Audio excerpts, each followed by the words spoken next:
Hi everyone, I keep getting a lot of questions about what to sell, what to salvage, and when do you want to do what. So I want to bring some clarity to this. In Season 1, a few things have changed. Most notably, you can now get Forgotten Souls from salvaging items. So previously this was exclusive to Hell Tides, this was the main reason to farm Hell Tides. And now you can see that after almost leveling 2 characters to 100, I am sitting here with 304 Forgotten Souls, and I have done like 1 hour of Helltide total or something like that. So basically none at all, and I have a really good amount of these Forgotten Souls that I can basically not spend anymore. And the trick to that is you just salvage all of the legendary items that you find, and then you sell all of the yellow items. Now this might be a bit different in the very early game, so like when you start your first character, you're like level 30 or something like that. You probably just want to salvage everything to get those veiled crystals, because very early on you just don't have any and you want to start imprinting some items. But very soon, like level 50, level 60, etc., you're going to have way too many of these veiled crystals, and you can just sell all of your yellow items. So this is basically what I do. I sell yellows, I salvage legendaries, and like this I have a really good income of all of these materials. You also see here these legendary materials: Coning Ward, Abstruse Sigils, Baleful Fragments. I have way more than I need really at this point.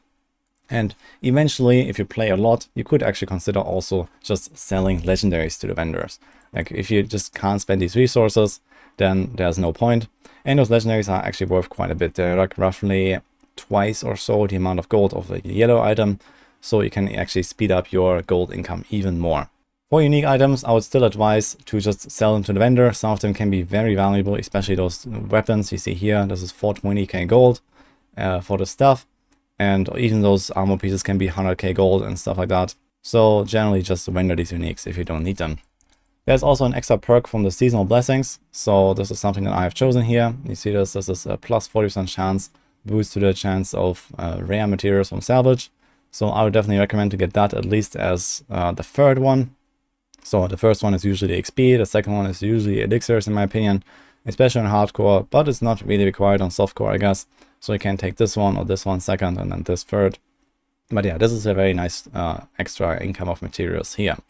For now, stay away from the Urn of Bargaining. This is bugged, and we have to wait for a fix, but this can also increase the cost of vendor prices. For example, rerolling at your cultist. You don't want to do that. Now, I mentioned that you don't need to farm Hell Tides anymore for Forgotten Souls, which is nice, but you still have to farm them for Fiend Roses, but luckily you don't need that many of them. You need a few to upgrade your potion later, and then you need a few to maybe reroll a legendary item instead of a yellow item at your cultist, but that actually happens quite rarely in my opinion. So you can get away with like almost no Hell Tides at all.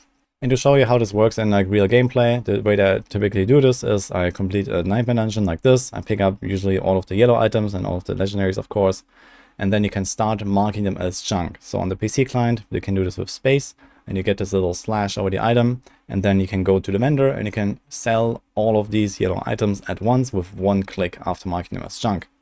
So the advantage here is that you have time to look at them, you can sort through the items, and then you don't like get rid of them immediately one by one, but instead all at once. Be careful though, if you mark sigils as junk, they will also be sold to the vendor at the same time. You don't want to do that, you want to salvage them usually. And you saw in that clip that I teleported to the Tree of Whispers, so that's just the best little town hub that I recommend for this. You have the vendor right here, you have the blacksmith right here, and you have the stash right here. So it's all really close and right next to the waypoint, so you can go anywhere you want without really traveling around in a town. Now, Season 1 special, you have the hearts, and you can actually put them into random rings and amulets that you have after a run, and then can salvage that ring with the blacksmith, and you also get those Enquiries. So instead of going to Kyovashar to the table and getting rid of your hearts there, you can actually just do it like this manually. And a little new pro tip, you can also salvage sigils at the blacksmith now. So for some reason there was an undocumented change, you can actually just go here and click on them one by one as well. So this is another useful thing. You can basically just cover everything you need in this Tree of Whisper area. And that's also already it for this video. Hope you enjoyed it. I wish you good luck in Season 1, and see you guys next time.